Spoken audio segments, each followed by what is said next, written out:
Welcome to the Menopause Mindset Podcast, the place to get some answers and feel supported along this often bumpy journey. Many people sail through menopause, but many people don't. And so my guests and I are here to motivate you and inspire you so that you can make menopause a happier transition for yourself and for your loved ones. I'm Sally Garozzo and I'm an award-winning rapid transformational therapist, a menopause educator and the founder of the Sleep Superpower Academy. So without further ado, let's dive in. So my guest today is a sought-after life and weight loss coach, founder of Fit and Vibrant You coaching programs, owner of Ascend Fitness and Lifestyle, a holistic health coaching studio in Chilliwack, British Columbia, and host of the Fit and Vibrant You podcast. She has built an incredible reputation for helping thousands take control over their food and helping them to feel good in their body and fully live their lives. My guest is married and she has a son and loves being outdoors. She does running, hiking, paddleboarding, mountain biking and camping. She also loves a good cup of coffee and a glass of red wine. So Tanja Shaw, welcome to the podcast today. Thank you so much. It's so good to be here. Oh, brilliant. So you are a very outdoorsy type of person, aren't you? I bet where you live really makes that viable. Is it lovely there? It is. Yeah, no, we have a lot of mountains and lakes, and yeah, it's the most fantastic place. I'm so blessed to live here. But I know there's lots of other beautiful places in the world as well. Have you always lived there or did you move there because of the environment? No, I've always actually lived here, and I wake up every morning and I see the mountains, and I've seen the mountains my entire life. But I wake up and I'm just in awe of them every single morning. Yeah, it must be so nice to how important is it for you to have that connection with nature? Well, I've always had it, so I think it's very important. Whenever I think about moving anywhere, I think about the things that I want. I'm like, it's gotta have access to good places to go out for, for hiking and for running. Being by water, I think is also really nice. Not you can't always, depending where you live, but I live by a river and a lake, which I like. I miss the ocean a little bit, but I think it's just so lovely. And you hear all the health benefits of connecting in nature. That now they call it forest bathing, or I can't remember what it's called when you go bare feet on the Grounding. on the ground. That's what I thought. Yeah. Yeah, And I'm like, isn't that what we always do? Like it's just part of normal life. for But sure. Yeah. it I is suppose just many people living in cities, like they mm, get so used to being cut off, they don't realize how good they feel when they're in nature. But I bet like you, just having that vibrancy, being connected to the outdoors in the hills and the lakes, just feels that sort of sense of aliveness must feel quite natural to you. And then when you go into the city, does it feel like, oh I my want to God, go what home. is yeah. I want to go home. Yeah, I live about an hour and a bit east of Vancouver, British Columbia, and Vancouver's still a very outdoors city, and it's very mountainous and lakes and all the river, the oceans there and everything. But I do think, every city I've ever been to has also have some, parks or green space, and even that, it makes such a big difference. Or just having plants in your house, or just doing something that's going to connect you a little bit to nature can get out the better. Yeah, absolutely.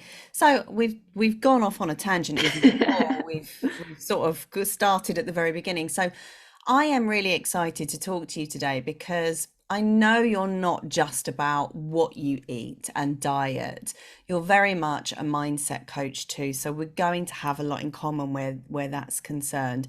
But before we start, this podcast is all about menopause and the menopausal transition. I just want to ask you, if it's okay with you to share, where are you at on your menopausal journey? I would say would be in the perimenopause state. I'm not there yet, but no, and I'm younger than most of. I work with women over 50, and I'm, as we record this podcast, 40, so I'm a little bit younger. But I have been working with women in the midlife for years, and I just think that there's a lot of misinformation or lack of information or lack of support. And it's such a critical time, and there's the demands of midlife are so unique. And so I've just really found a really passion for that age range and in that transition and that not just the age, but just the what you're going, the lifestyle that you're living at that time. And I also love, I mean, I love mindset. I also love science. And I love just learning about what happens in the body and how we can really do simple lifestyle changes to really make you or help you thrive. Yeah. So, and the more you learn, the more you want to learn, and the more we have you listen to other podcasts, and here we go. Yeah, it never stops, does it? All this learning in the information age that we live in. It doesn't, but I think that's a good thing too. I think growth is such an important part of us being, of humans. I mean, I work with a lot of women and a lot of them are, for a lot of, a little bit older at this, and I mean, older, I mean, like not 50, but like 60-ish and older than 50. And they are needing to redefine themselves.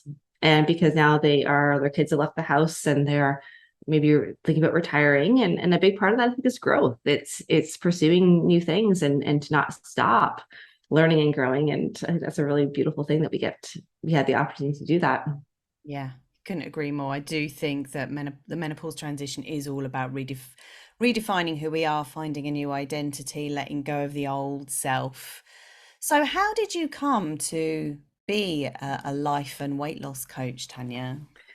Yeah, well, like many of us, we teach what we need and what we go through. And I've always been pretty active as a kid, as a teenager, and I loved the way I felt when I was active. Going for when I started running when I was a teenager, and I just felt so good and creative and inspired. And I also like science, so I did my degree in kinesiology. And after my finished my degree, first rode my bike across Canada for a little adventure for the summer, but then I went to work in a physiotherapy clinic. And then I started working with lots of rehab, but also lots of personal training clients. And I just really fell in love with the desire uh, to help people not just get better from their injuries, but just to really thrive. And personal training became very personal, so I got into it that way. And as I started to coach more people, I realized that there was such a need for more than just the fitness and the exercise and the diet side of things. Like people had all the best information, but they weren't making progress or they weren't keeping with it because there was something missing. And at the same time, I had done my first diet, I had lost some weight, and I got obsessive about food and weight loss. And my sole purpose in life, not my sole purpose, but a big purpose in my life was to get to a smaller size always. And it just took up so much of my thought energy, my mental real estate. And I was actually at that time, I was in my early 30s. And I looked back, I'm like, I do not want to waste my life and regret not fully living and not being there in life because I am, thinking about food or thinking I need to lose weight and all that. And my clients were going through the same thing. So I realized that there's something missing in the health and the wellness arena. And I set out to fill that gap. And my journey for making peace with food and having more of an intuitive approach to all of this started in 2015. And here we are in 2022, still learning, still growing, still just like it doesn't stop. It's not a destination where you just get to and like, oh, we're done. It's really an ongoing process. Especially with weight loss, because so much of it is sociological as It well. really is. Um, why do you think, what have you contemplated and thought about when it comes to why we have this weight loss obsession? Yeah. So there's I think there's a couple things. So one is we have this, I mean, in our culture, we've been conditioned for that. I mean, if you look at over the years, there are different times of our human existence where a larger body woman was the ideal size. And now we decide that we're going to go lower. Now it's like strong is the new sexy, and we're supposed to be all like muscular and curvy and everything like that too. And we change our bodies like we change just like we change our clothes, or we're supposed to, and the body doesn't work like that. So I think a lot of it is upbringing, but there's also a bit of a health component as well. Like, sometimes not that you need to be the smallest size ever, but you also want to be at I call it your happy, healthy body weight. And when you actually just let go of all the nonsense of food restrictions or food deprivation, I should say, in good foods and bad foods, and you start to nourish your body, you don't go to food for the emotional component. Um, Not to say we'll never go to food for, for emotional reasons, but for the most part, your body's going to naturally get to where it should be. And it may not be the smallest size you've ever been, and that's okay, but you're going to get to the size that's right for you. Yeah. So I think it's a little bit of both, but at the same time, some women have a lot of shame around wanting to lose weight too. They always say, it's not about the weight loss, it's about like how I feel, and that's great too. It can be about how you feel, and you can also want to lose weight.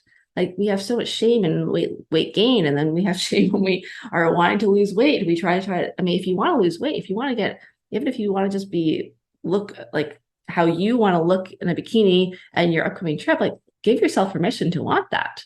But we also have to understand what the consequences are, what we might be giving up, and that you can do that. You can get to your goals without necessarily being deprived or overly restrictive or obsessive.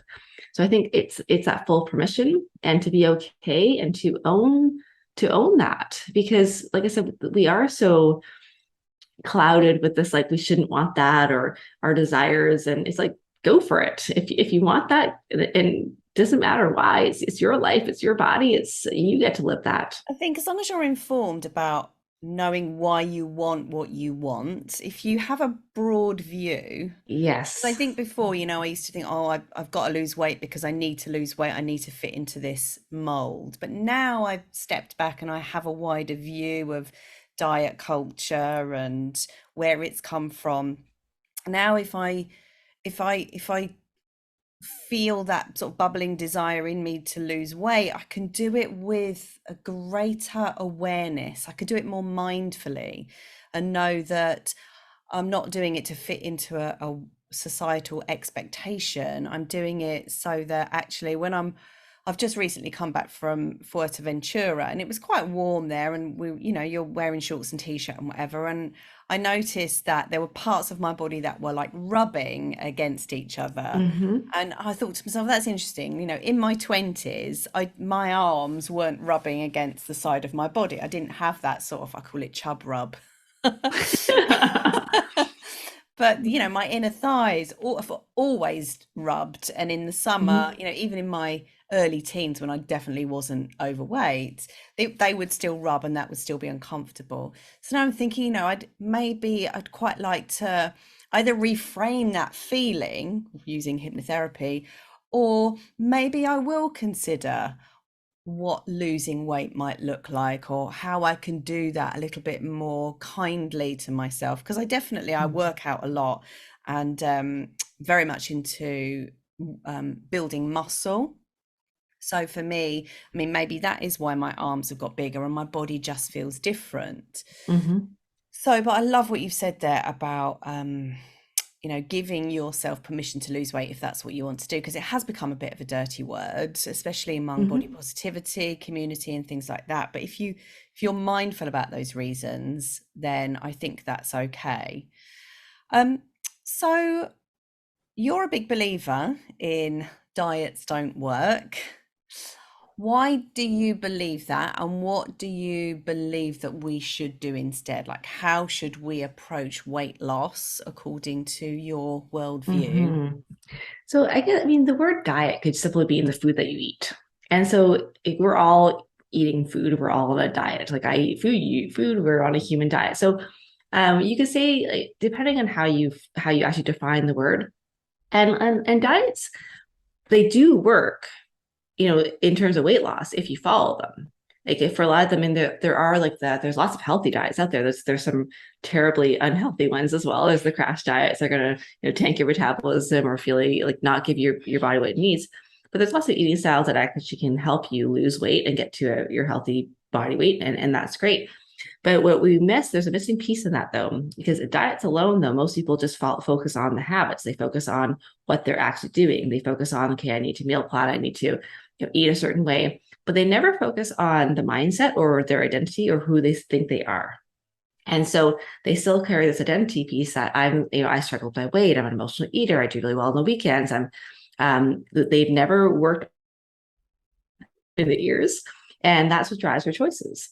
And so we can do it for a while. Let's say, for example, you can follow the said plan for a little while, but you're going to rebound to who you think you are.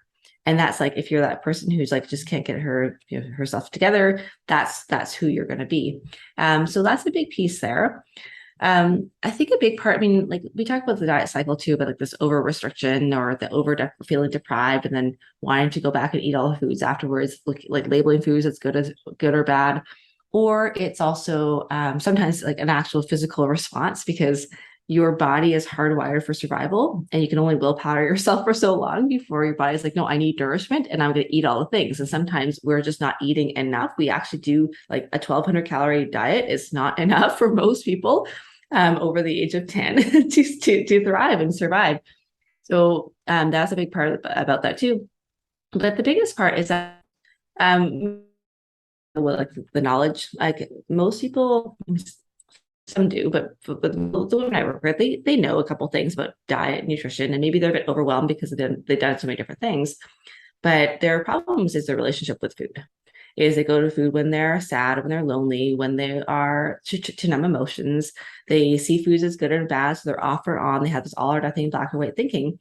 And when you think about food being an emotional, like we're going for emotional reasons, for emotional eating, then it makes so sense to solve it with a diet because the problem is not the food, the problem is the emotions and your relationship with the food and how you manage.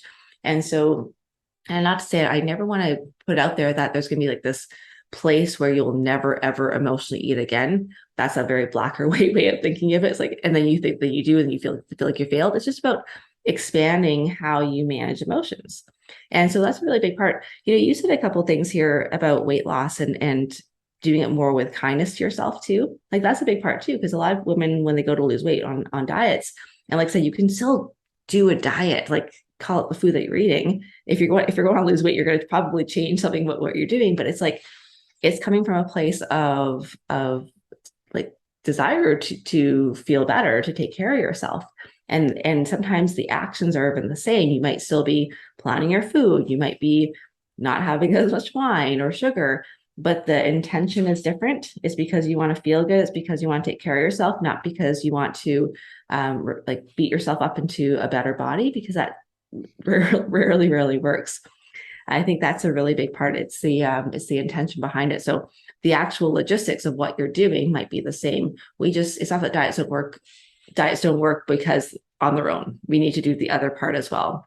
And then find the right diet for you because we outsource one of the most natural things, which is eating. I mean, we've been eating for a long time, and we just are so confused that we've lost touch with our inner wisdom.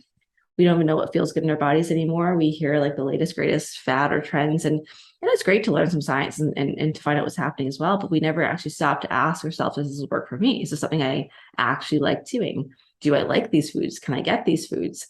Does it work for my lifestyle? There's some diets that get you to eat every 4 hours, and you're like, well, I work shift work. I can't. That doesn't work for me. Or intermittent fasting is another one, big one right now. And for some people, it's awesome, and for some people, it's a major stressor on their body, and they can't tolerate it. Same thing with like low carb diets, or for some people, they work amazing, they feel amazing, and some people they just need more carbohydrates in their diet. So it's also tuning out all of the kind of the things we've been taught and starting to listen to ourselves. But that can take time because for a lot of us, we have not listened to ourselves for so long. We don't know if we're hungry or we're satiated. We don't know what foods feel good enough because we're so confused, or we are eating all the time that we never just stop to slow down to listen. I So I think that's totally hear you. Yeah.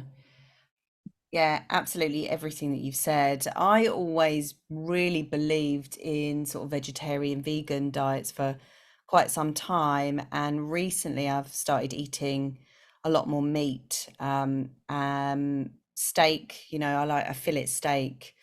And I noticed that when I eat a fillet steak, especially in the evening, and I love cows, and I hate the fact that I eat their flesh. It's a real issue that I have. I have to make peace with it somehow. But I feel so good after eating a steak because the protein, I don't know what's in it. Maybe it's the iron, maybe it's the protein, I don't know, but I just feel so good. And I never had that level of intuition before. It's Mhm. when you, and I think that's why, meditation and mindfulness go hand in hand with this and with everything, when you're talking about anything in life, something that you want to improve, your relationships, your work, your communication, it is about being mindful and slowing down so that you have access. I always think the body operates much slower than the mind. The Mhm. language of the body is much slower than the mind. So if we can slow the mind down, we get to hear those signals of the body. Exactly. And we have you nailed it. One of the first things that my women do is that they start to become aware. And it's whether they're doing a journaling exercise or whether they're just slowing down and listening, or they're just asking themselves, like, how do I feel? How does this make me? And it's amazing because you can't change. The same thing with when you go to food for emotional reasons. Like so many people, they come home from work, they're stressed out, they go to the food right away. There's no pause there. So we need to slow that down to give yourself that space just to ask the questions. It's amazing how much insight you can get just by asking yourself questions, by slowing down, listen. Say a lot of, we often say time is an issue, and for some people it legit, like, it is an issue, but in my experience it's not time that's the issue, it's the bandwidth issue, because we're just packed so far with like things, and even if we have time, we're so exhausted that we just tune out. So I think that's a really, really good point. Mm. So coming back to something that you said before around your identity with food, I'd love to unpack that a little bit because what types have you noticed? What types of identities are there with food? Like in RTT, we have the angry eater, the Mm, habitual eater, the emotional eater, the addictive eater. And I think there's another one, the ignorant eater. I don't like that word, but it's like somebody that really genuinely doesn't know the difference between something healthy and something unhealthy. Have you noticed different sort of characteristics of people and their identities around food? So that's interesting. And actually, that makes me think of a book that I read many times called Mind, Body, Nutrition by Mark David. And it was an audiobook, and he talks about like who you are coming to the table. But when I think of it more as your belief system in yourself. So for example, this is why, when we talk about self-sabotage, a lot of people, they can do all the things for a while, but they rebound back to their own sort of belief system. So here's an example. I have one client who she grew up, and at the age of, I think she was like 6 years old, she went to boarding school, and she was felt alone. She felt like, and one of the, I think, I don't know if actually, I can't remember if it was a nun or it was someone there, would take her to the kitchen and feed her food. And that was like, and she felt so good. So for her, food is love, and food is connection, and food is, and so as and food can be love, and food can be connection, and food can be part of that. But she realized now that that's a big part of her identity with herself. For some women, they have these limiting beliefs, like they're afraid of failure, they're afraid of success. And so unless you start to, so that's what I think about more the identity is like your belief systems, your limiting beliefs, but what might happen. Am I strong enough? Can I do this? Sometimes those identities are more surface as well, to say like, I'm an emotional eater. Like if you keep saying I'm an emotional eater, you know what's going to happen? You're going to eat emotionally, because you're proving yourself right. So it's more about either the more surface thoughts or the deeper limiting beliefs that drive our choices and drive our behaviors. For some women, this is why it's not just about the food that you're eating, although that matters too. Because if you are having intense sugar cravings, it could be just because you need to eat more fats and proteins, or you're not eat, or you're rushing. There's lots of things that can happen. But quite often it's our fears. Let's say you were abused in your life, and you might be holding on to body fat as protection. And that's just like, and so you see yourself, so you can do all the diets in the world, and you can do that while you can also improve your eatings while you go through the mental emotional piece. But unless you start to unpack those belief systems that you have yourself of feeling safe or feeling like you're enough or feeling like that worthiness or feeling like who am I without going to food, it's hard to stick with it. And you don't have to solve all of those problems before you go and decide to make better choices. I think they can go hand in hand, but that's just why that slowing down piece, which you said, which was so beautiful, is so important. Because unless we start to slow down and get curious as to why we're going to food when we're not hungry, we don't answer those questions. We just beat ourselves up and we think ourselves as weak or broken, and we don't actually stop to say like, hey, like what's going on, or what's the fear? What am I afraid of? Another big one is fear of success. And we think like, I'm not afraid of success. Why would I be afraid of success? But here's like, sometimes we have this idea like that food is like, or diet is kind of the thing that we can pay attention to, because we're afraid if we're not focusing on the food and the diet and the weight loss, and that problem is now gone from our life, that means that we have to go do something big, or that we have to go do that scary thing that we don't want to do, that we've always said, I'll do when I've lost the weight. So it's really good.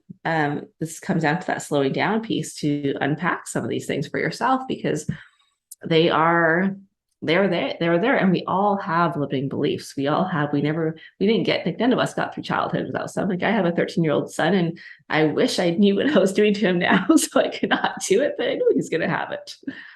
Yeah, there's no such thing as perfection, far from it. And I think perfection makes you unrelatable anyway. But I love what you said about fear of success, because that's why we bring ourselves back down all the time, isn't it? Like if we're trying to achieve something, what might that mean if we actually achieve it? And Yeah. often it's you might have to become more visible. And we're protecting ourselves against visibility because maybe when we were younger, visibility got us into trouble. Maybe we were sort of smacked down for being too visible or outspoken. And so you create a belief that says, I must never be too big. So you create Yeah. all these sort of apologies, subconscious apologies. You keep yourself small. I recognized that actually in a client I did. Funnily enough, she just popped into my head as I mentioned that, because she was a performer, Mm-hmm. and was existing in a larger body. And there was a really big limitation on what she was telling herself about the size that she was and her ability to actually go out there and be fabulous in the limelight, but also kind of Mm. keeping herself, if I lose weight, that might mean I actually can be this huge successful superstar. Not that one equates to the other, but it was all very interwoven and Mm. complex, because it always is. People don't realize how complex the belief systems are. I think the brain and the mind is quite simple, but the belief systems that we have can be very like entangled and enmeshed. And it Abs- often helps if you have a therapist or someone to talk to like you, who can sort of help you to unravel what's going on, because you often can't see it yourself. You can't, because it's just what you know. Like it's the paradigm that you're like,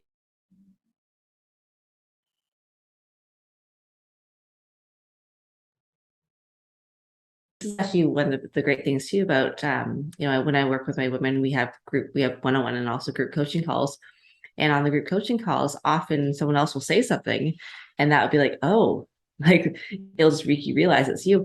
But it comes in layers. And I think this is back to that slowing down piece, why it's so important is like we start sometimes with more surface beliefs. And then when you start to get quiet and you start to just stop judging yourself, that's the big thing. I think we miss out on so much learning about ourselves because we judge ourselves, we put ourselves down, we beat ourselves up, we berate ourselves for doing, falling off the plan or being off the diet, instead of actually just getting curious as to what's happening. And the belief systems, I find that they go in layers. So sometimes there's like surface ones that come up, and then you just get to know yourself more and more and more. And then it's like you just uncover as you go down. And sometimes these things come up, and it's just like they realize, like you make this connection like when you make the connection, it seems so obvious, but you just never paid attention before. Right. And we all have them, and it's fascinating. And the great thing too, it's not just about weight loss. It impacts all of the areas of your life. I mean, perfectionism, a big one is that what makes me good enough is what other people think of me. or that this belief system, like the mistakes are bad, or like it sounds so obvious, but then you're like, wait, is that, do I have that? Do I believe that? And it's just interesting, but you got to slow down with that, because if you're just rushing through life and trying to stick to the diet plan without slowing down, it's really hard for these things to come up. Absolutely. We need to hear the call. We need to get the message. So I have a question for you then. So I get that food really is very, very quick at helping us to de-stress, Hmm. especially carbohydrates. And it's meant to, that's its job. It's meant to sort of soothe us because it's a survival thing. So it's meant to feel good. We're meant to enjoy it like we're meant to enjoy sex because life wants us to procreate. Life wants us to stay alive. So food is meant to feel good. But we're not living in a world where there is a shortage of food. No, we're not. No, So we're we not. kind of don't really need that response. How do we then learn to de-stress without food? I just did a podcast on that one, actually. It's called De-stressing Without Food. So you said actually one thing though, before I get into I wrote this down, is the pleasure from food. Mhm. And I think that's a really important point that you brought up, because so often we say we love food, we think about food, we want food, we desire food, except for when we're eating food. Like so many people, when they want the food, then they eat the food and they're distracted, or they're thinking about the next meal and they're not fully present. Yes. So it is, you're right. Pleasure is our birthright and it's required. And for a lot of women, and men, but we go to food because there is no other um, source of pleasure in our life. And it sounds like, when I say that, I always think that people are gonna be like, "Oh my gosh, I live like such a terrible life." But it's just that we're packed, we're busy, we're doing all the to dos, and then we come home and we want something, we want that pleasure. So one important part is to get as much pleasure from the food that you're eating by being present, being mindful, and really enjoying it. But the other part is doing what you can to create pleasure and joy in your life. And whether it's going for the walk or chatting with a friend or whatever it is, but to have that part, because what we do now, we take out pleasure from food and then we're left with nothing. and and it's really hard to stick with it because we're hardwired to have that. So I have in terms of managing stress without food, um, it's a really good question. And there's a couple different parts here. So one is stress is not an emotion, stress is a physical response. And quite often, part of it is actually starting to bring forward our higher thinking brain to start to ask ourselves, like, what am I actually feeling? Because we often just say things, I'm just so stressed. I'm like, well, you feel the stress response, but what is it? Are you frustrated? Are you disappointed? Are you angry? That can be really helpful. Now, I look at the eating and the stress part as a two-part process. So one is doing what you can throughout the day to manage stress. So sometimes that's like, well, am I exercising or moving my body? Because that's important for us just to move. Am I feeling my body well throughout the day? Because sometimes we're not, and then we have the stress response, and then we're hungry or hangry, and we need to eat the food. That desire is so strong. So, are you taking breaks throughout the day? Or what's your perspective like throughout the day? Because quite often we're stressed out because we're having an emotional response to, because we're taxed. We're not giving ourselves like the space and the bandwidth. So my son left open the door just a little ago, let my cat in, and now she's like meowing beside me. So if you hear my cat, she's a pretty little girl, but you might hear her on the on the podcast as well. But then the other part is learning how to have some other coping skills when you actually feel those emotions. And simply even that being aware part and ask yourself, like, what am I feeling? Where am I feeling it? What's the level of stress that I'm feeling? And where in my body am I feeling it? Because when you do that, now you start to bring forward, again, that prefrontal cortex. And that could be really helpful. So you're bringing language to it. You're not just having that stress response. And then, like you said at the beginning of our interview, the power of slowing down. So you actually have the space to ask yourself those questions, and that space between I feel stressed, I'm going to go to the kitchen, or I'm going to go to the lunchroom, or wherever where the donuts are, the sugary treats are. It's about increasing your skill set to manage stress. And sometimes it's breathing, sometimes it's just journaling, sometimes it's doing like some movement. And one thing I tell the women I work with when they're starting to work on other ways to manage that feeling is you can still give yourself permission to eat, because sometimes that desire to eat is so strong. You're like, well, I don't want to do that self-care skill. I don't want to do the breathing. I don't want to do the journaling. I just want to eat. I'm like, you can still eat, but do the journaling first. And you still might eat, and that's okay. But now you're starting to just like work on those other pathways and work on. And so it's not just, just like when we talk about meditation, like meditation is something that doesn't help you necessarily just in the moment. It helps you in your whole life, right? Like your whole day. So all of these things that you're going to be working on to de-stress throughout the day or to manage stress throughout the day is not just helpful in the moment. It's going to be helpful for the day. So it's kind of that two-part process. And to know that, if you do the thing and you still go to food, it's not a huge, like, don't beat yourself up about it. Just reflect and then see what you can do too to change your environment. Like sometimes it's just like putting sticky notes on just to remind yourself, because in the moment it can feel so like that response is so like, it's that reptilian brain. It's like, it's just that fight or flight. It's your parasympathetic system or your sympathetic system that just is wanting relief right away. And to give yourself that break and to really bring forward your prefrontal cortex is huge. Yeah, gosh. Yeah, the desire is a natural part of being human, and I think when we give ourselves permission to feel the desire and maybe just sit with the yearning and the wanting Mm-hmm. without thinking I've got to do something to make this go away. You can do something to make it go away, but just sit with it for a moment and let yourself be human and have that feeling of desire and yearning and wanting. It's like I was listening to a podcast yesterday about abundance mindset, and the psychologist was basically saying, yeah, of course you have a scarcity mindset. Like that's part of being human. If you didn't, then you just kind of kick back and not worry about anything. And you Mm-hmm. kind of need that scarcity to drive you. It's is when we think scarcity is wrong that it becomes a problem. If we allow ourselves to have that scarcity mindset in the same way that if we allow ourselves to have desire and just know Mm-hmm. that it's part of being human, then the resistance to it goes away. And I think that's the powerful thing. And that's the thing that most people don't get.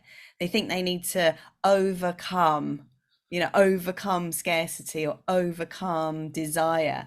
No, you don't overcome it. You need to understand it and you need to know that it's all Yeah. part of being human, and then satiate that desire if you want to, but do it mindfully. So, like, Mm-hmm. the problem is when something is unsupportive, so you're like a bulimic would just sort of pack the food in without thinking because it's such a desire to satiate. Maybe there's been so much restriction that you bounce back the other way. So Exactly. yeah, so I think it sounds like the work you and I do very similar, but use different modalities. I agree. I agree. And you said there about that permission to feel desire. When you give yourself permission, it's amazing how often the desire actually just sort of becomes less too.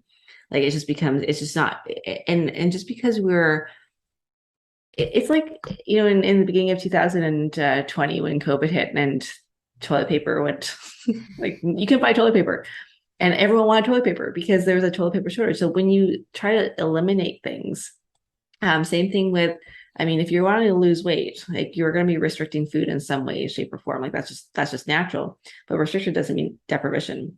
And when you have this like black or white thinking, or I can't have that, or that's off, or that's bad for me, and you have this like really that feeling, you want it so much more. It's just that's just natural.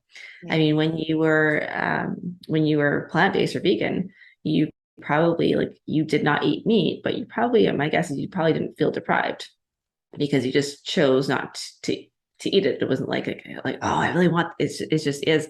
So you can do it from a place that is more empowered and a place that is more of like an informed choice, and know that you can, if you wanted to, you can have it. You're just choosing not to, which is Mm. quite, I think of it as taking out the drama with a lot of this. Just it's just more peaceful, which is a lot more helpful to make those better choices. I love that, taking out the drama. Brilliant. And then coming back to something you said before about stress relief, it made me think of preventative, Yeah. preventing those stress reactions that you might have. So, understanding what you need to do to prevent a fire exploding, or something within you just being uncontrollable, like the need to eat. And sort of Exactly. making sure that things are well thought out, well planned. Because you talk about routines as well, don't you? That's something that Mhm. you're passionate about. Tell us about why routines are really helpful. What kind of routines do you recommend? What routines do you have yourself? Yeah. So when I think about routines, I think about the routines, and I'm a very like visual person, but the routines are like the templates, and what you put in the routines might change from day to day. So I think about the routines as like, for the big part, it doesn't have to be, but your morning and your evening rituals. And your morning is like, one of the routines I recommend is that you do something to remind yourself and to connect to your goals every day, because often we just forget. We forget that we're trying to be that fit, vibrant, healthy woman. We forget that and it could be your relationships, it could be your business goals, but just connect to those every single day. A routine is to do something for your mindset every day too, like doing something to change the way that you think, to be more proactive with the way that you want to think. And then a routine, one of the routines I recommend is to plan your day every day.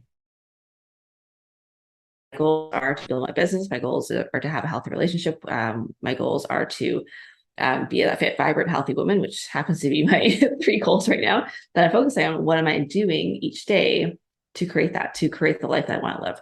And that's so important. And your to-do list isn't, or your kind of planning your day isn't just your to-do list. It's also like how you want to be. It's being intentional with all that. Um, that's one routine that I'm really big on. I mean, the rest of the other routines are just helpful because it takes the thought work out of it. If you know, just every Monday I go to the gym or I go for a walk, you don't have to, you're not stuck in decision fatigue anymore. That's just what you do. And Mm. then the evening routine is more about the reflection for the day. It's thinking like, what went well, what didn't go well, and then continuing on after that. So those are the big ones. And I think of them as, like I said, like just sort of the templates to keep yourself focused on this journey. Because otherwise, without those routines, you forget, or you never had that reflection point, and then you never get to learn like, hey, like today went really well. Like, why? What did I do differently? What did I think differently? I felt really good. Like we could, again, it's that moment to slow down and just to ask ourselves those questions. Another part of the routines that I'm really, really big on is also giving yourself credit for the things that you do, the positive things that you do, or celebrate your wins. You can call it that too, because back to that identity piece, what we do instead is that we pay attention to all the things that didn't go well, and now you are thinking about all the things that didn't go well, and you're building up the identity piece as the person who is failing, the person who can't do well, instead of giving yourself credit for the things that you are doing and reinforcing that. It's like, no, I went for a walk today. Like, that's awesome. That means I'm living that fit, vibrant, healthy life. Otherwise, we just say, well, I went for a walk, but it was only 10 minutes, or I went for a walk, but I could have done more. Yeah, it's like we excuse ourselves. It's not good enough. It's never good enough. Exactly. Yeah. But I It's think as never long good as you enough. recognize that that voice is in there, and it's there to sort of almost like motivate you to perhaps keep going and keep improving. That's the growth aspect. But we have to balance that out with, like you say, reflection and acceptance, and that sense of, actually, no, I did my best today, because if I could have done better, I probably would have done better. Mm-hmm. And there was a reason why I only took a 10-minute walk. Exactly. Hands up today. I've literally Yeah. only had a 10-minute, I haven't even, well, been out the house once for 10 minutes. Well, it's I think taking out the black or white thinking, that you can celebrate your wins. You can be grateful, or you can celebrate your wins and you can want better. Like you can, that's, you don't have to have one or the other. We often live in this world of black or white thinking where it's like, well, I'm either, happy with where I'm at, or I'm like beating myself up. Like you can actually love where you're at. You can come up from this place of respect and acceptance and want more. Just like I say, like you can love your body and want to lose weight.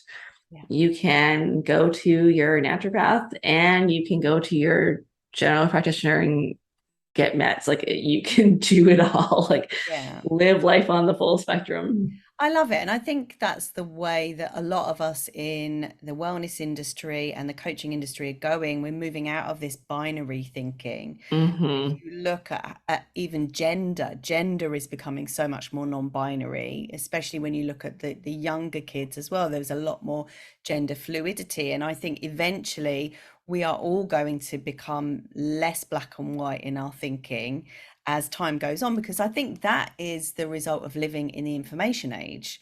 We're subject to so many ideas that we're zooming out further and further and further and further. We're so much more able to see um, the larger landscape and to take it all in and to recognize, God, there is no black and white. There's so many people in this Mm-hmm. world doing so many different things, having so many different insights and thoughts that it's I think it's a good thing because it enables you to sink into greater and greater acceptance of your humanity and who you are Mm-hmm. as a human. And I think also when you get rid of the black or white thinking, it allows for creativity too. It allows for just like, because there's so many different options. And, you know, this is like a little bit different or a little bit more, but back to so many people have struggled with black and white thinking when it comes to diets. Or it's like, well, if not my perfect plan, then I'm just gonna like eat like all the things because what does it matter? It's like, well, there's like A is the perfect plan, Z or Z is like eating all the things, and then there's 24 other letters of the alphabet in between. You can come up with lots of different options. Yeah. And I think it's really freeing when we get rid of that. Yeah, I think that's going to be the title of this podcast, something to do with black and white thinking or not. Grey diets. It's like, No. yeah, fall in love. Well, I say like it's about learning to play in the gray. Like that's what it is. It's and it's messy. That's the thing too. Like we want this like super like I'm a big fan of clarity too, which is why I recommend planning your day every day. But we want this like checkbox thing is like, I know I'm doing it right. You know, a lot of my women I'm working with, like some are working on like their eating habits, which is a big part, but some are working on overcoming some of their past traumas or and it's like there's no like check boxes like, well, step one, do this. Da, da, da, da, da. It feels very messy. I think of it like when I think I was 21 at the time, I went bungee jumping once in my life, and I'll never do it again because I hate that feeling. But when I went bungee jumping, I wanted something to hold on to.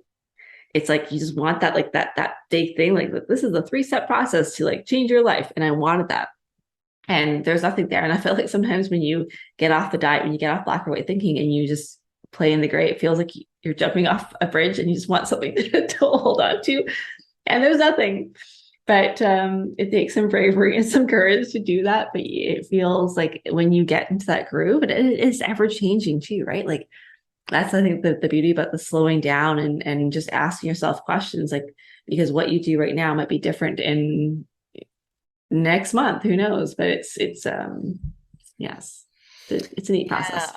I love that analogy. Play in the grey and the bungee jump. You're looking for something to hold on to, but you can't. And I think that's probably why people latch on to black and white because it's the certainty that they're after.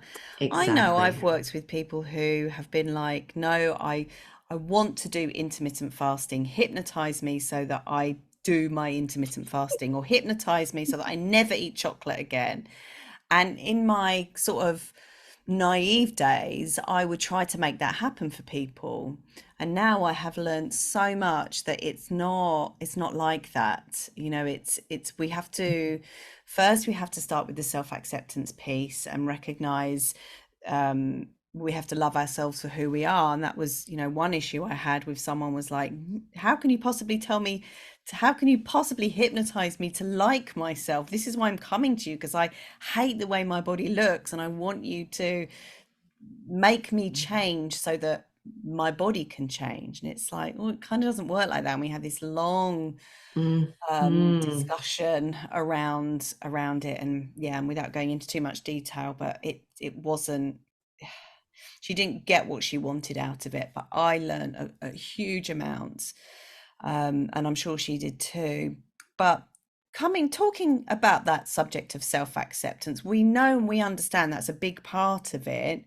How do we actually access loving our body if we don't? Do you have any thoughts around that? I do, as a matter of fact. And that's the hard work. So, first of all, I think that we are a bit confused as to what body love is or body acceptance is. And I actually really like having different words. So, body acceptance might be a word, body respect might be a word. Because you might be like, I don't love my body. And that's okay. I don't think you have to get to this point of like, I love everything about myself in order to take care of yourself. And then one of the quotes I love is when you do love something, you take care of things that you love. So understanding why it's important is so it's yeah, so one is body acceptance, body love, body appreciation isn't just about how your body looks either. And it's not going to be like every single day it's going to be the same. Sometimes like it's like your child or your spouse or whoever, you don't love them just for how they look. You love them for lots of different things. So I think that's a big part of it too. Maybe it's what your body can do. Maybe it's the fact that you have the body. You can start with gratitude. You can start with just being grateful for parts of it. And it doesn't have to go from like I hate myself to I love myself. You can also just go to neutral. So instead of saying like I mean, you may never say I love my thighs, and that's okay. But you can say I have thighs. You can stop saying I and it comes to the diet culture piece. It's based on like, well, who says that that's what a body should look like?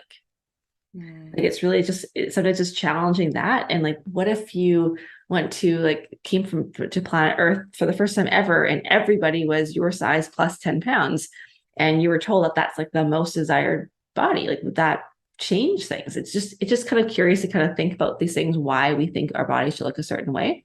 Mm. And I think Sarah also started to get clear about what it looks like when you do put yourself down. So what does it feel like? So that you have that clarity piece, so you can start to identify it. And then what might it look like to to start appreciating or loving yourself or respecting yourself? I think a big fear that people have is that if I love myself and I accept myself, I'm going to become complacent. And I think that's one thing too, where it's like, well, I'm just going to change. And that goes back to the quote, like when you love something, you do take care of it. And you can love your body, you can accept your body, you can appreciate your body. And like I said, maybe the word love does not resonate with you at all. That's okay. And you can want to change and you can want better for yourself. But it's about coming at it from a place of like, no, I want better and I want to treat myself better, not I hate myself and therefore I'm going to do it because so I do love myself. Yeah. And just know that also you're not going to necessarily like wake up and like love your body every single day. Even if you get to this place of body acceptance, you still might have like these moments of like, oh, and that's okay too. Like again, let's not think about this magical place where it's all it's all going to be. And then the other thing is it's not a passive process. It's a very active process. It's a choice. It takes courage. And I say it takes courage because if you've been berating yourself and hating on yourself for so long, like that's comfortable. That's what you know. Maybe you have like friends that you commiserate with and you nitpick your bodies together. Like it takes courage to rise up to say like, no, I'm gonna accept myself and I'm gonna do better. And that's also a process of like both the what we focus on. It's you can look at your legs and you can say, wow, I'm so grateful that my legs let me walk, because not everyone does. Or you can look at them and say, wow, my cellulite is disgusting. Like it's your choice. And your first thoughts aren't always going to be your best thoughts, which is why it's really important that you do the mindset work too. And you Mm. start practicing your thoughts ahead of time. Yeah, all of what you said there makes perfect sense. And I like this idea of body neutrality. Like you don't have to accept your body. And if you, because it's another layer of thinking, isn't it? Another layer of cognition. I'm supposed to accept my body. I can't accept my body, and that's okay. Like be okay in the not being able to accept it. And that Yeah. will take off another level of pressure. It's like, I can't accept my body today, and that's okay. And it's okay, exactly. Because then you don't have this idea like because we have this thing like we have to again go into this perfect like black little space or white little space where everything is like just perfect and it's gonna ebb and flow. And sometimes it's also about showing up and just treating your body well. Like it's like I might not accept my body, but I'm still gonna like not like beat her up. I'm just gonna Right. like, it's about choices. And I think you're right. Like when you take out that pressure that you need to get to this place of like loving everything, or this idea that you're gonna look at yourself and like just love the way you look in the mirror, you be not, and that's okay. It's okay, and you can still take care of yourself. Right. Yeah. You can still make a wise choice from your logical, from your prefrontal cortex, rather than that sort of sense of shame and self-loathing. Yeah. You can go, okay, not feeling great about my body today. Maybe a little bit of exercise will help, or maybe Mhm. if I just get my app and do a shopping list and do something to make you feel empowered. I think that Mhm. often helps. It does, yeah. And actually going back to the whole body sort of appreciation again, like a lot of it's just our thoughts. And a really great exercise to do is like when you get out of the shower in the morning or wherever you shower is often you'll catch yourself at the mirror and you'll be like, you might say something or think something that is not in alignment with body acceptance or body appreciation. But before you actually look at yourself, is preload your brain with the thoughts you want to think. So it could just be like, I have a body. This is my body. Like that's neutral. It's true. You have a body. This is your body.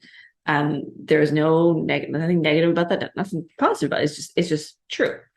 And you can start practicing just things like that. So you're more intentional with your thoughts. And it's amazing how that can change as I well. like that idea of preloading, like preloading the software. Exactly. Yeah. So, and again, it comes back to this idea of being intentional, setting the intention. Because you're right. When I was on holiday, I don't have full length mirror in my bathroom, only a top sort of half. But on holiday, I had like more of a full, and I could see my body, and Hmm. I was noticing I don't usually have these thoughts at home because you're so much more body aware on holiday, aren't you? With your bikini and your tan and Hmm. all the mirrors everywhere and seeing all the other bodies around. But I love that if you can just, before you get out the shower, just click your fingers and remind yourself that you're going to see your body and there is a choice about how you think about your body and respect it. I think body respect, oh, your cat's joined us. She's Body gonna come respect. here. She wants out, but here we go.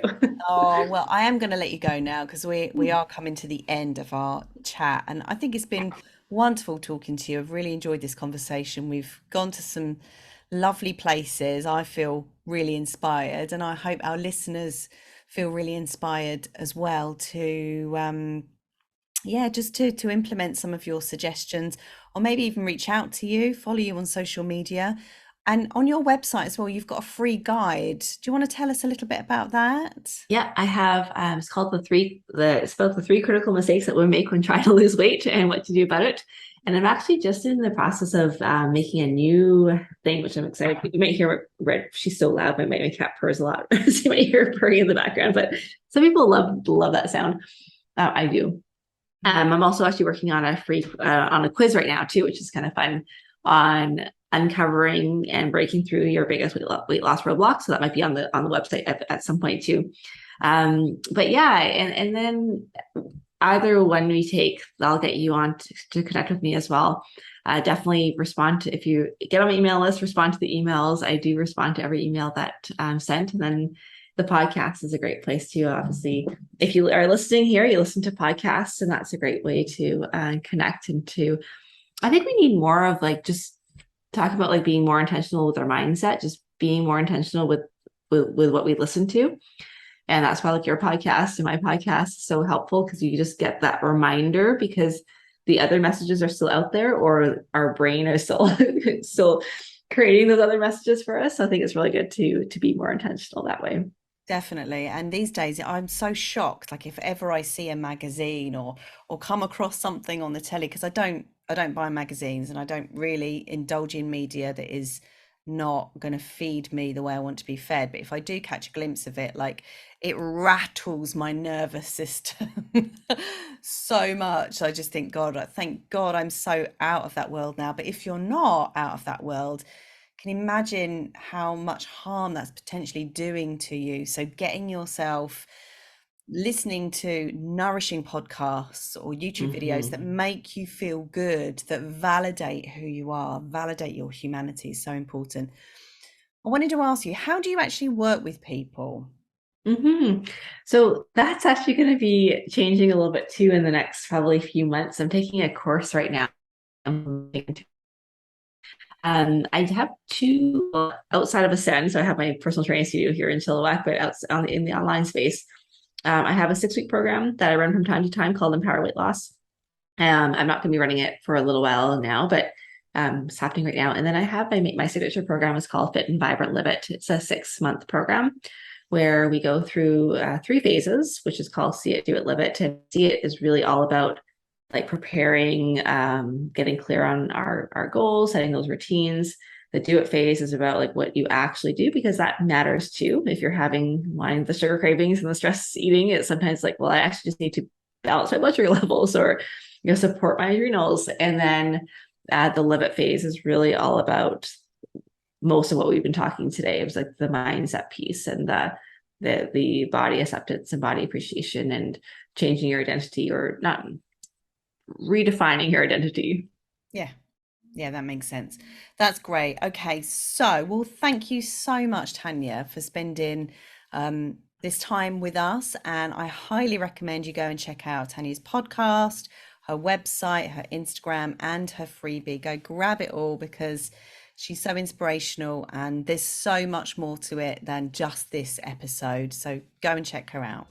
Remember, if you're liking these podcasts and you really believe in getting the word out there about menopause, midlife, and mental health, then please subscribe and leave a review.